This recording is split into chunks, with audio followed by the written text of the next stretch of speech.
Hey, what's going on? It's Rich here, bringing you another video. This one is going to be specifically about the Decca Fit event in West Palm Beach. So what this is, it is a video of the actual race and then going through all the splits for the stations and the splits for the run. So in it, I'm going to talk a lot about strategy behind why I was doing things the way I was doing, the mindset going into the race and during the race, and some of the takeaways that I got from the actual race and what I'm going to do in training moving forward for the next event. So let's get into it, but before that, hit us with a like and a subscribe if you want to get the newest content, whether that's athlete interviews, the newest training methodology that we're taking on, or just some tips and tricks when it comes to running and OCR. All right, let's see it. Decca Fit, West Palm Beach.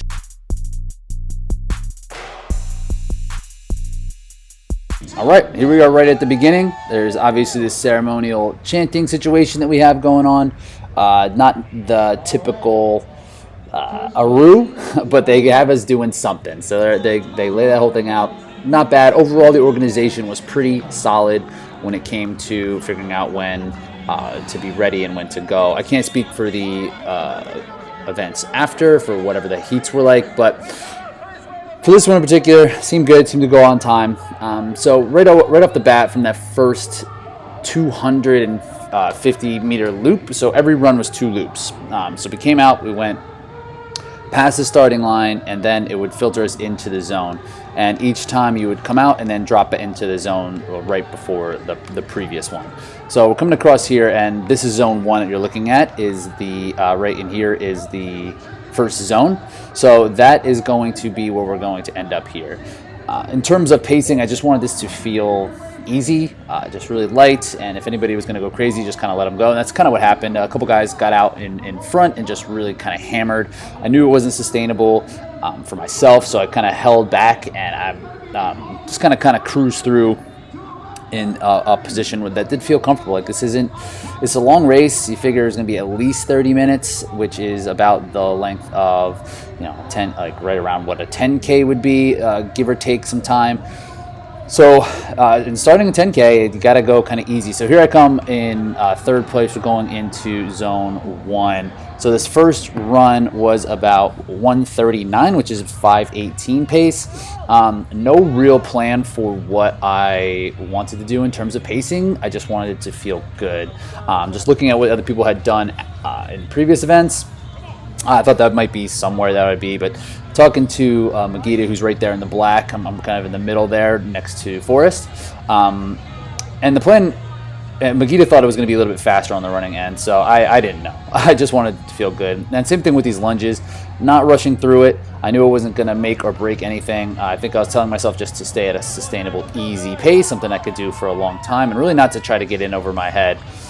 So coming out of the lunges was about 41 seconds, which was the 8th fastest of the elite. So, that's fine. I mean, the guys who were in front of me there put no time, maybe half a second on me in terms of the position. So you see Forrest kind of making a move there on Noah Medina on the back end. And Forrest was very aggressive with that. And he really want to take it out and make it hurt from the jump. So he takes the lead here, and then I'm just rolling with Megiddo. I know Megiddo was fast, and I wasn't sure where I was going to be in this, and I knew that if I was with him, I'd be okay. So I trust him. I trust his judgment in terms of like pacing, and so there David makes the move on Medina as well, and I just kind of roll along with him, just kind of keeping things easy, keeping it like not pressing, not worried about position at this point, just feeling good about where I was and where my energy was, because that's still kind of going into the race. Even was just like making sure I felt okay and pace things out pretty well. So we'll move past this running section next time, just because it's not easy to see the run. But for the first 3 or 4, it's about just kind of maintaining position, and there's some back and forth in the race at this point, but we'll make sure to push forward. We're not going to look at every single run from this angle because it's really not that interesting at that point, but we'll make sure to kind of give you all the splits. So you can see the athletes are about to come in. Here comes Forrest bouncing in, Megiddo, and I follow right after him. And we were right around 1:38 for the second run, which is about 5:15 pace. And then getting onto the rower, I was able to kind of look. Everything was kind of set up at the damper of 7, and then the pedals were set around 3, which is actually perfect for, and that's exactly where I would set it on my own. 7, probably the highest, 7.5. Here I'm trying to get a look over at Forrest's screen. I couldn't see anything. But I took a couple glances, and after that I was like, all right, we're just gonna row. So one thing with the row that you want to look at is making sure, the first thing that you can kind of tell in terms of if your form is on point is if that chain is wobbling up and down. So you see Magida, you see Jax, there's pretty smooth in terms of the chain. Forrest is shaking a little bit. You see how that's kind of going up and down there, how it's kind of bobbling up and down? Like that means his knees are bending before the handle passes his knees, which is going to be a little bit less efficient. It's going to be a little bit more wasted energy, and just the movement's not quite down. So I'm trying really hard to keep that chain smooth and press really hard through the pedals. My stroke per minute was about 29 here, and I wanted it to be right around that 29 to 30, and I knew my pace could get down to 140 pretty comfortably, probably starting at 145 and easing into 140. So again, just big pulls, breathing easy here, and not getting overly taxed. Again, these first 3 zones I thought were just maintaining, and being able to maintain and not expend too much energy, because you're not going to win the race in the first 3 zones, but you can blow yourself up pretty bad. So that was really the idea here, is just continuing to breathe, continuing to be smooth, and that worked out pretty well. So here I go. I was the first one out of the row. My row time was 1:52, about 1:53, and then I just wanted to settle right back in to that same pace that I had previously. So we'll watch this run as well, just as we're coming through it. And that's real. And so right away, like, I knew my rowing was strong. I spent a lot of time on the rower, and I thought even just being pretty smooth and easy during this, that I would be able to have control at this point. And it's important to note, during, like, what I was actually thinking in terms of strategy was to just run my own race at this. I didn't really want people to affect what I was doing that much, and there was definitely points, and you'll see in the box jump overs, this is definitely a point where I did change what I was doing based on other people, but for the most part I was trying to maintain a certain pace that felt comfortable, and not worried about numbers, not worried about position, and just moving through things. So that was the same thing that I did with the row. It wasn't like, oh, I got to get on the row and hammer it because that's where I'm strongest. It was like, I know where I can go, and I know what I can do. I spent a lot of time here, and I did a couple workouts that you can see in previous videos that kind of show how I figured out where my pacing was for the row. So it made me feel confident going in that I would be able to sustain. And here I come in to the box jump overs. And so I was 138 again on that run. And so right away I just want to get up and over it, get that one out of the way. And I went to the jump and kind of spin technique. I've been testing this out in training, and doing things like step overs versus jump overs. And I feel like the step overs were a little bit more taxing than the actual jump overs, but I got in, and Forrest was just going so much faster than I was. I was like, all right, I got to switch over to the step overs because this doesn't seem like it makes any sense here. And Magida's going fast too. They had a good step over technique, hitting those feet down really quick. Forrest is really fast in terms of what he's doing. I was still able to get out of there with the lead still, but that took about 41 seconds. The Athlink said that was 15th overall. That's not true. It said Magida's was 20 seconds faster than mine was, and if that was the case, he would be 18 seconds in front of me at this point. So the Athlinks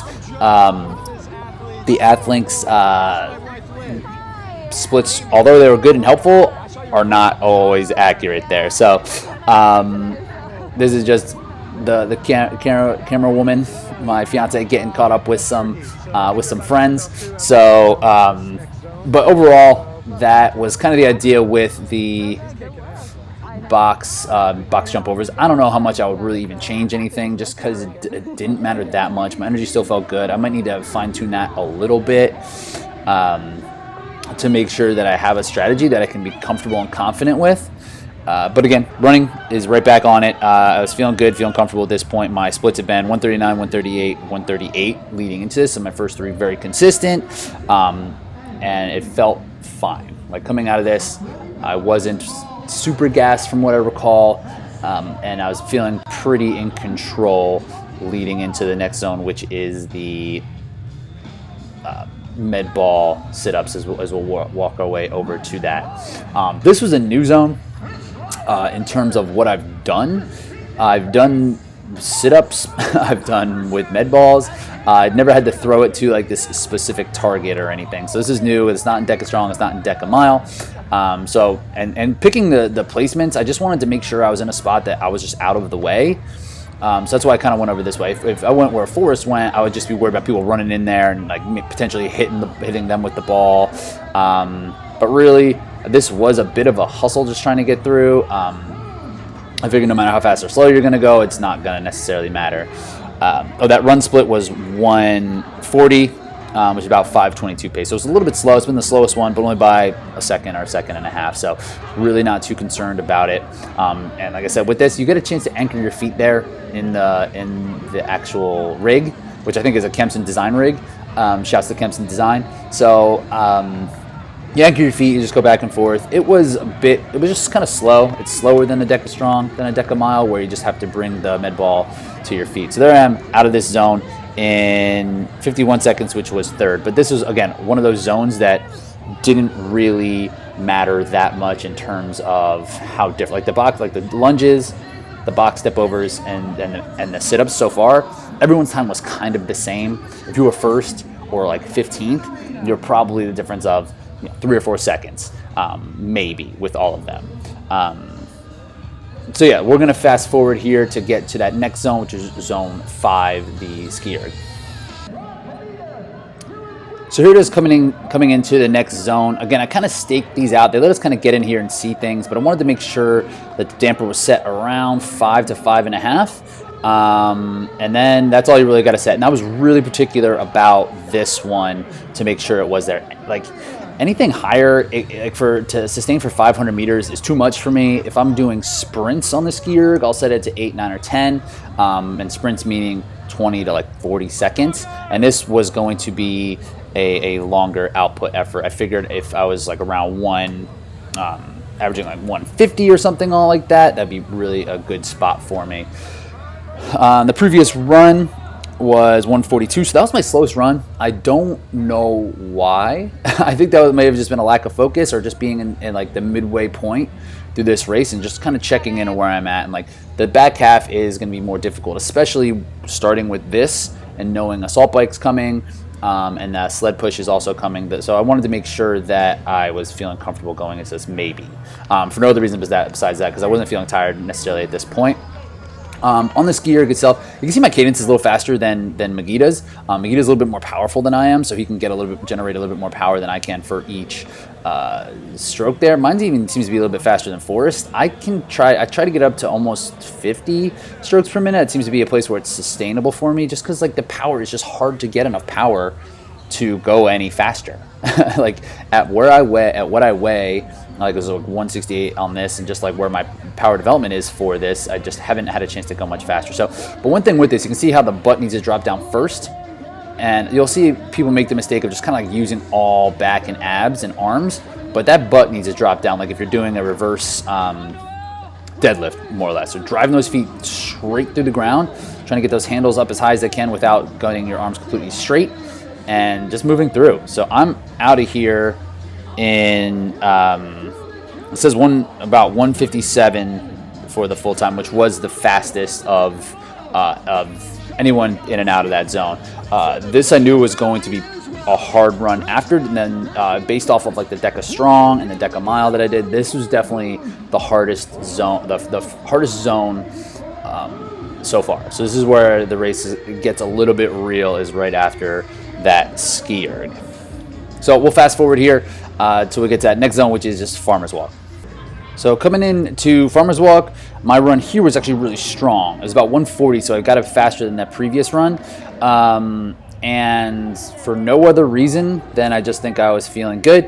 And I was able to kind of put a lot of that zone where I was the fastest on the Skierg, and that run was pretty strong. This is really where things kind of started to lengthen for me, and so getting through this, I knew this was just annoying. Like the Farmer's Walk, it's just annoying. The weight's not that heavy. It's really not that long. So it's just about going as fast as you can to get through it, which was the case. So I wasn't sure how well this was going to go for me. I mean, this seems like something where you can't gain or lose ground. You probably can't gain ground, but you could probably lose ground if you just screw it up, like if you're not used to going fast or moving through it. So pretty self-explanatory, in and out. The Farmer's Walk was about 46 seconds, so that was about third, but again, it was a matter of seconds between the people that were around me at that point. So just hitting it and just trying to move back into it. So this run was then going into assault bike.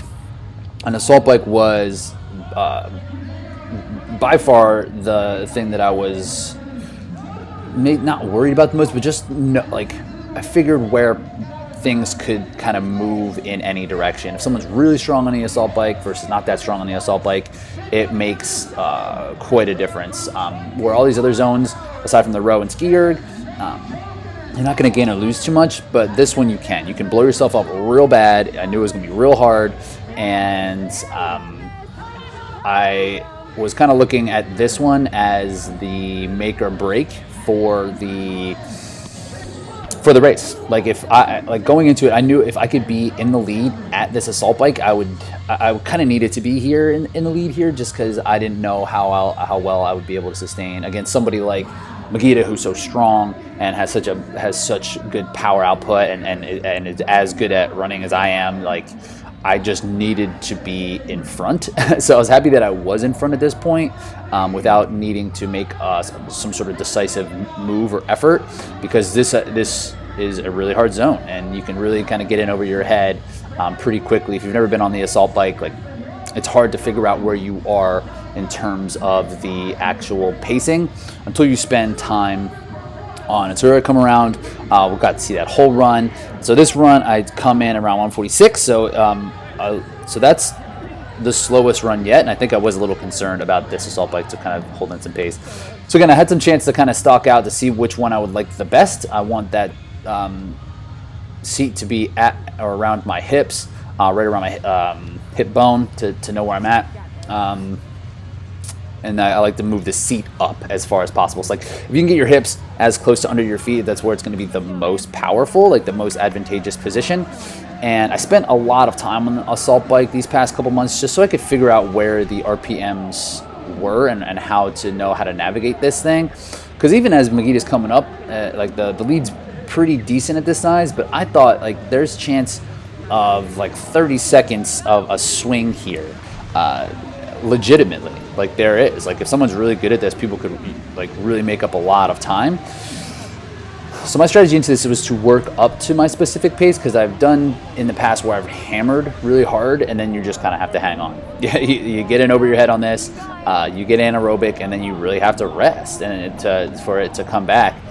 So that was the biggest part that I wanted to avoid, was just making sure that I stayed sustainable and easy and at a pace that I knew I could handle, which is around 75 to 73 RPMs. So hit it, and I am out. So after this run, so the assault bike was 123 total, which was the second fastest.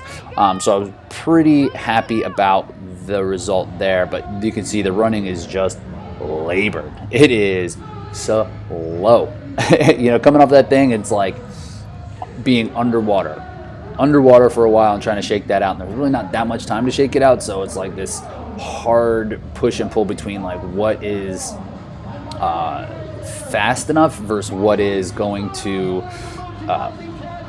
like put you like further underwater. So it's kind of a balancing act there, which was hard, and I was tired. So we'll get a look of what I look like coming across here, and then we'll make sure to kind of fast forward to the next zone, which is dead balls.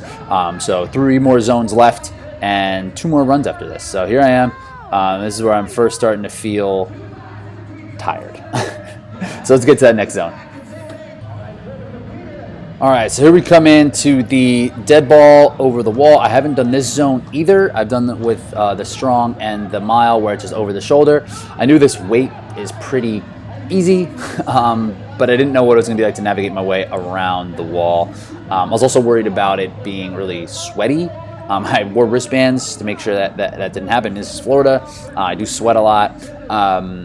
So I was worried about it slipping through my hands, but the weight is just not heavy enough to really need any, like you see, it's like there's no necessarily like strongman form here. It's not going to the lap or going to the chest or going over. It's just like pick it up with arms and dump it over the other side, which might be a little bit more tiring, but might be quicker. So I should note that run was 150, which was my slowest by 4 seconds, and that's closer to 6. It's 5:54 pace, which is about closer to 6 minute pace. So that run was really hard. So that's definitely an area of development moving forward, is being able to run after that bike and just spending time, which is going to be essentially like brickwork, just hitting that assault bike and getting off and running, and just making sure I know where that balance is and what's sustainable for that. Maybe even running a little bit shorter than the 500 meters, so doing things like 15 to 28 calories on the assault. All right, then we're out.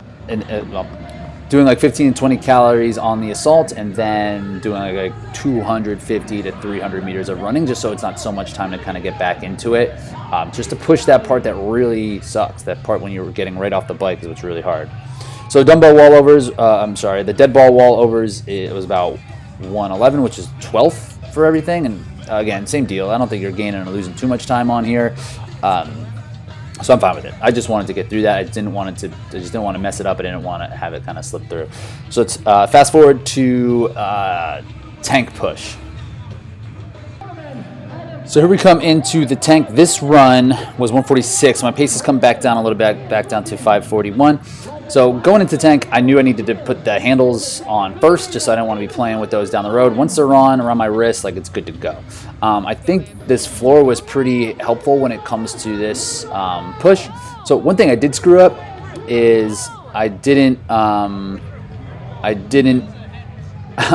to the athlete briefing and where the point was for this, which I'm sure they did explain, but it's like there's these little nuts or bolts on the end of the on the wheels that are closest to me, and that's all that needed to get past both of these lines. So both wheels needed to be over this side, but only the one set of wheels had to be, not even a set of wheels had to be over on the pole, which that was my bad. I just didn't know that. And so when Magita came in here at this point, I knew I needed to match him, at least on this first one, because this was another point where he was going to be able to be faster than I am because he's stronger. His sled push would be much, much stronger than I would be if in like a High Rocks event or something like that. Like, I would have a hard time hanging around. But these tanks, like, they're just about managing fatigue. They're not really about how much strength you can express during this, because it's all the same resistance, and so like your legs are going to burn up a little bit, but it's just about moving back and forth as quickly as possible. So it's more like how it would feel at the end of a run versus what it would feel like to push something really, really heavy, or to do a bunch of heavy back squats or something like that. So for this, it was just about getting through it, making sure I wasn't losing too much ground. I do end up losing here. I'm a couple reps behind, a couple steps behind Magita, but I'm a couple reps into it at this point. And I mean, it does get harder as you continue to go on. You can see Magita's doing, he's kind of pulling and rowing it, which seemed to be much faster. And that's something that I'll definitely make a point to do next time I get into this race. So that's it. Out the door in about 2:07. So that's the slowest zone. That's the longest zone out of them all. And that one was about sixth overall for what that would be. So happy with that. I didn't know what that was going to be like in an event this late, and just being able to push that thing. I knew this run was going to be hard, and it was. This is the only place where I thought I should be able to kind of push a little bit into the run, and seeing like what kind of like kick I had available to myself, which wasn't very much. Spoiler alert. So this time I'm just tired. And I didn't know what the time was going to be like. I had an idea to look at the watch, or maybe halfway through, but the back half does seem to be more loaded in terms of the pace of things, but I didn't know I didn't know like how that was going to weigh out. Like I had an idea of what a time would be, and I thought if I could get under the fastest time, the current time by Derek York at the race in Dallas, like I thought I could do that, but I wasn't sure. I had no idea. I didn't know how my running was going to hold up. I hadn't done a ton of running leading into this race, just due to an injury and just kind of building back into it. So I didn't know how I was going to hold up. I didn't know what that was actually going to feel like. So I didn't know where I was. I didn't know what the pace, what the total time was going to be.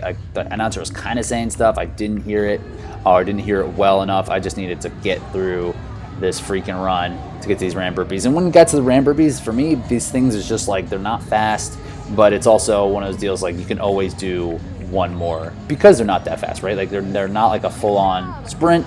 So I need like to kind of pace through it a little bit. For me, because they're heavy.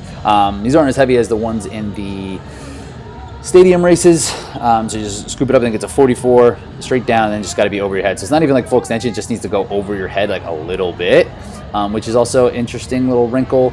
It definitely makes it easier, but easier to judge too. Just like get that thing clear of your head and then back up. So I could definitely go a little bit faster on the way down. But like I said, it's just one of those things that needs to get done. And at this point, I was feeling good about my position. I just wanted to finish it as well as I could without bombing out of these things, because it's only 20, which seems like a long go. I'm about halfway here, and then being able to finish this thing up. So at this point, I wasn't counting out my own reps. I was leaning on them, and there was a couple people saying a couple different things, so I didn't know where I was particularly. I was trying to talk to him to see where I was, and like ask only for one person to do it. They're still kind of counting, like people were counting when it was up on my head or when it was up on the ground. And again, I should just been counting it out. I should know where I was. But I mean, it's up to the judges to like release me from here. So I was just going until they told me to stop. After looking at it, I did about 22 of these things, but that is okay. Still finishing it all up. So that's that. Let's look at the splits real quick. The final run was about 149, and it was about 124 for the ramp burpees, which is about 8th, and that's fine. My 5K aggregate was the fastest by only by like 2 seconds, so it was like 17:06, I believe. More McGee was 17:08, and that's substantially slower than the previous Decca Fit events, at least the running portions of it. And some of the athletes who had done previous ones said that they thought that this course may have been a little bit long, maybe the zones were a little bit long, or just there was too many turns. But either way, the course seemed to have been run slow, was the consensus between everybody. I was happy with it. I wasn't going to complain. I thought that kind of pacing was what the pacing probably would look like. I was surprised about how fast people were running in previous events. And so looking at this, I thought this was kind of like where I thought it would be. And if it was long, that's great. I think that would just leave more room to improvement. But the most places where I need to improve was going to be just the box jumps, to figure out an appropriate strategy for that. And then also making sure that the running after the assault bike needs some serious work, or maybe even running after the sled. So doing those heavy workouts, there's going to be massive expressions of power, and then trying to run after it. That's really where I need to be. So that's going to look like doing those assault bike workouts. Like that is going to be more like brick work, pushing a heavy sled and then running, or even just doing like heavy back squats, or doing like a ton of wall balls and then running. Something that's really going to beat up the legs and just make me use a lot of my strength before I can go out and start running. I hope this is helpful. I hope that you enjoyed watching this race, going over the different splits and the different strategies of things. So if you do like this video, hit us with a like. If you want to see more of these type of videos, hit us with a subscribe so you get notified when all the newest videos from Reinforced Running come at you. And if you want to try a free 7-day trial of our strength training for the OCR athlete here at Reinforced Running, you can get a free 7 days with a link down below. It's $20 every month, $19 every month following. So if you really want to learn about the best ways to put these things into practice so you can become better, stronger, faster for obstacle course racing, check that out. All right, cool. Talk to you soon.